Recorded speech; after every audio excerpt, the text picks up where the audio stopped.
Yes, this is the centennial of women's getting the right to vote. It's the 19th Amendment was passed in 1920, and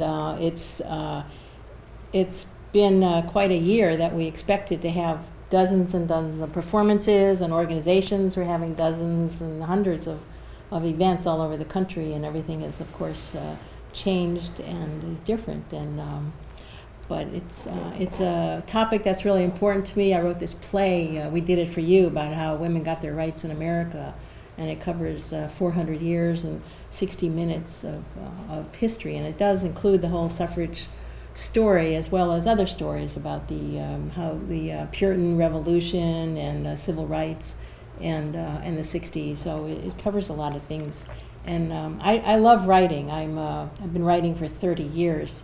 And I've tried lots of different genres, poetry and novels, and but plays, the characters, they just leap off the page, and I just love that. And so it was a real challenge to figure out how to write a play. When I got a call of, I heard the call for writing a play about women's rights, and how to do this in a non-pedantic, boring way to make it really interesting.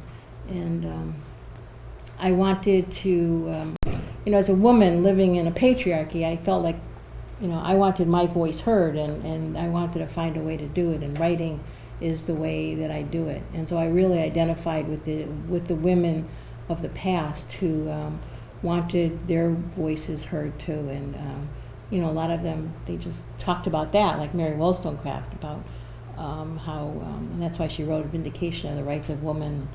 So it's been quite a journey to experience this whole thing, and especially within this context of the centennial of women's getting the right to vote. The character Sojourner Truth is the one that really moves me. And she was an ex-slave. Her story is amazing. What most people know about her is that she received a message from God.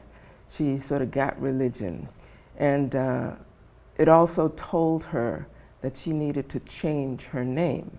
It was not Sojourner Truth, but she changed it from Isabel to Sojourner Truth because she was going to walk through any way she could, place to place, and tell the truth, and the truth rooted in her faith.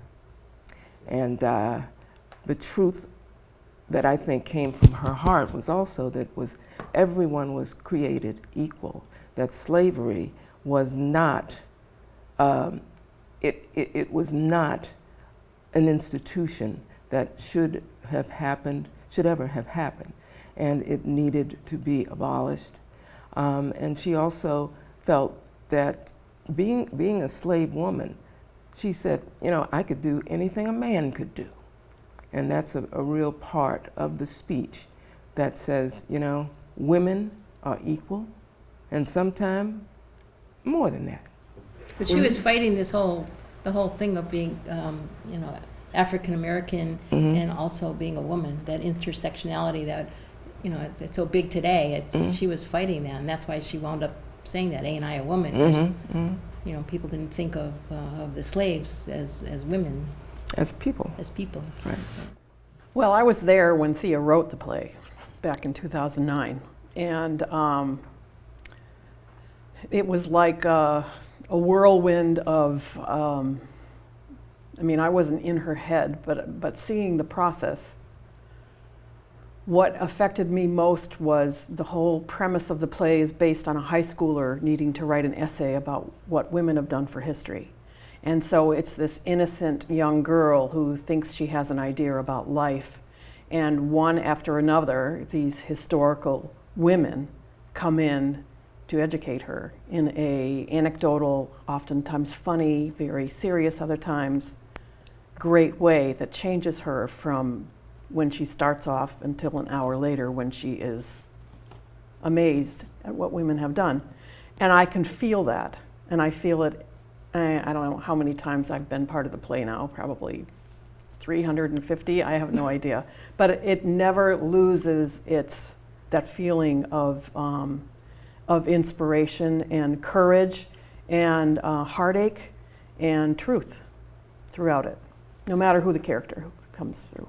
Well, it's been a great journey from 2009 when I wrote it, and we gathered a cast together. It was first in California, and we gathered a cast, local, just women just wanted to volunteer, and just they see the idea and they say, oh, I want to be part of it, and they want to take on these roles. And so we had a cast in California. We had about 50 women joining us through all of that time there. And my mother was, well, she was in her 90s, quite getting, declining, and I had to take care of her, and so I couldn't go out and do all the productions that I wanted to do and do all the marketing. So I wound up thinking, well, maybe there's something else I can do with the script, and I created this idea of a workshop where I'd hand the script to people, and they would sit and read it, and they would get inspired by the words of these characters. We'd read it together. We read it together, Right, yeah. right. And we did this in high schools and colleges, and we're women's organizations, and it was a little easier on me to do that. I didn't have to, move around with a cast. I could just go someplace and come back quickly, so I could take care of my mom at the same time. And the workshops just turned into another phenomenal part of the whole thing, because it really empowers women as they think about how these women of the past, what they accomplished and how strong they were and determined, and it's a real learning thing. And then I moved here to Massachusetts and asked about a cast, can somebody join? And we had, after the Women's March in 2017, women came flocking to me saying, yes, we want to do something. And I said, well, let's put on this play. And so we did in 2017 in August on Women's Equality Day. And we haven't stopped since. Right, we put it on, we're a standing room only audience, and people, they loved it. That's how we met Adrienne. Yeah. Yeah, that was interesting. I always say I stumbled into this experience, this great experience. I went to a meeting that a friend of mine had invited me to join her, and I met Thea and Shirley, and Thea started talking about the fact that she had written a play and all of that. I said, okay, yeah, that's really nice. That's really nice. I ran into her again at a church, and she said the same thing. Why don't you audition? I said, okay. And I did, and I got the part. Actually, I got a few parts, and that's the history of my joining, but it has been a wonderful, wonderful ride, and it continues to go on, which is... So why did you join? Why did I join? Yeah. Because basically I saw the play. Once I saw what the play actually was. I had retired recently from education and youth services and all of that. And I wanted a way to continue working with youth in some way, or impacting youth, especially young girls and young women. And I wanted to do that through the arts. I wanted to do that through actually being an advocate. I wanted to actually have this be a teaching tool for them, something that would impact them and something that would entertain them and would tell them the truth. And so that's why it fit the bill. Yes, it did, all of it. That's why so many women and girls join us, you know, that they want to be doing something. They're busy in their lives, or they're retired, or they have just had a baby, or they're sick, or, you know, we have a diverse group. They have people in all sorts of stages of their lives, and but they want to do something. They want to inspire other women. They want to be role models, and not only are they doing activism stuff outside of this, they're also doing it within the play by standing up for women's rights. And it gives them more courage to live their lives happier. It's a remarkable journey for anyone who's involved. Yeah. And you know, one thing again about empowering girls, it's wonderful to see at the end of the play that you'll have young girls come up and ask you questions and tell what they've learned. And there's a line in the play that's where the young woman says, I don't know if my own history teacher knows any of this. And that's what these girls are saying. Yep. Because we don't have that history in the forefront in so many pieces of our education. And this is, fitting the bill. We had a history teacher actually walk up to us afterwards and A retired history teacher. he had taught this, history for 30 years, and he learned more stuff in our play than he had in his. I'll never forget that testimonial ever. Education. Yeah. That's because we put in the forefront women's accomplishments, and not just the women on the stage, but we have scrolling names behind them of hundreds and hundreds of women that have contributed to our society, to our culture, in terms of technology, in terms of thinking, in terms of science, in terms of law, and and these things are just not in history books. And so people are amazed, and I think the important thing that really inspires people is that they see that women have contributed. They're not passive in this society. They have contributed. They are strong. They're determined. They are accomplished, and I think people are always amazed by that. Always. And so the whole theme of the centennial of women's right to vote is throughout it, with women working towards having equality and using their voices and fighting for their right to vote. And it was strong 11 years ago when you wrote it, and it is so apparent and appropriate now. They say women got the vote 100 years ago. They didn't just get the vote. They fought for it. They fought for it. They fought. They lost their lives for it. 72-year fight for it. Yeah. They in the play. They were we jailed talked for about it. Alice Paul and women that she worked with that went to jail, Tortured force-fed because of their right to vote. Exactly. Right. Exactly. And that just thinking about the story of Fannie Lou Hamer, and it's not only that women are smart and have courage and they fight for things, it's that they have gone through pain that people do not realize. And this is a woman who was beaten mercilessly, jailed and beaten mercilessly, with permanent damage to her face and her eyes. And her kidneys. And her legs. kidneys. And she decided, this is my life. I am going to dedicate my life to civil rights, and I'm going to be able to vote. And the first time she voted for herself. Yep.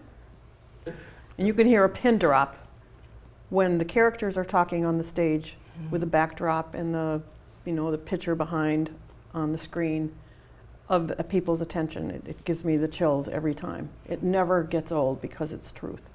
Well, we do the performances that are educational and entertaining, and it really captures people's attention, but we try to get them to come to our workshops also. We have like 4 different types of workshops: our empowerment workshops, or our breaking cultural constraints workshops, or women in the environment workshops, and then also a suffrage workshop that all focuses around the characters in the play, but also brings up a variety of questions that we discuss in it. And people learn a lot from them, and they love them. And then, of course, what we're also doing is empowering women to do action, including put on the play, put on the workshops themselves. We have another performing troupe in Northern California that is putting on the play there for the centennial. And I'm hoping to create more performing troupes around the country and workshops all around the country. I've done the workshop all around the country, from California to Washington, D.C., but I would love to see performing troupes all over the place putting this on. And now in this pandemic, we're able to put it on virtually, and so people have been seeing our virtual performances from all over the world now. So we've really been able to expand. And I'm doing workshops also virtually. It's been a learning curve, but Yeah. we are getting better. Mhm. I was just going to say we also sell the script on our website so that people can create using what Thea wrote 11 years ago. Our website, wediditforyou.org, and it's a way of spreading it more. What were you going to say? I was just going to talk about the fact that we recently are doing the online with the California cast. Yes, we So we merged have the them. California cast people taking some of our roles, and those were the roles they played in California. And it was very exciting, and they, we've continued to do It's it, and I hope amazing. we will continue to do it. Well, they could start by going to our website, and there's links there to anything that we have available, either live performances or virtual performances or workshops, virtual or live. Everything is always put up on our website, also on our Facebook page and our Twitter account and our Instagram. For all those people under 20. Yes. I mean, and we're on the ground. The cast members, our advisory board members are all involved in whenever we have a performance, getting it out, getting that word out, because they are excited, as certainly we are. And I always like to mention that we have families in the play, so that some of the girls who play Melanie, who is the young girl, their mothers are in the play, or their fathers are in the crew. I mean, it's amazing. Yeah. So we have just a lot of support from young families, and we started the play off. The age range was 11 to 80 something of the characters. Yep. Yeah, our big day is Women's Equality Day, August 26th, which is the anniversary of the 19th Amendment being ratified. And so that's why we started it here in Massachusetts on that day. We performed it in Fannie Lou Hall, 2018, Yep. on that day. And we're doing we're actually doing a production. production this August 26th on the actual 100th anniversary. We're doing a live streamed performance sponsored by the Army, by the U.S. Army, on that day. So there's a lot going on August 26th. Mhm. This month, August, is Women's Suffrage month. So there's lots of things going on. We're doing a performance for the Framingham Public Library. That's a live stream performance also. So yeah, we've got a few things lined up, and so does everybody else. We work with a And lot that's a of good thing. different organizations as well. One of them is Suffrage 100 MA, which is handling all of the getting everybody to know about the centennial here in Massachusetts, and this is happening in states all over the country, and there's national ones, and the League of Women Voters, who we're very involved with. They've sponsored a lot of our performances and workshops. They also have a lot of activities going. Mhm. We've done a lot of work with AAUW, the Girl Scouts, The list goes on. Mhm. on and on, You colleges. think you remember better than me. Yeah. Yeah. Churches, Museums. museums. Yeah, we've done we have lots of different sponsors that are helping us in this process. We've had to adapt some things for being online so that we can't have a full stage performance because, of course, with the COVID pandemic, and so it's more of each character is in costume, but they're in their own homes, and so we have a whole Zoom setup, and we're getting really good at shutting off our camera and coming in, and it all works mostly smoothly. Mhm. It's And, difficult with a large cast. Yeah. There's 25 characters. Some of the roles are doubled up, but in general, it's a large cast, especially to do it on Zoom. And what's nice about our show is that it's oriented toward these slides, or these pictures from history, and so that really adds a lot Yeah. to the Zoom. And it's a experience. musical, And it's so we're using musical numbers that we sang back then in person to sing during the time that the songs come on. So Yeah, right. it works. We've stretched our heads and stepped out of our boxes, and we're making it work. If anybody has any questions, they can check out our website. They can be in touch with us through our website, wediditforyou.org.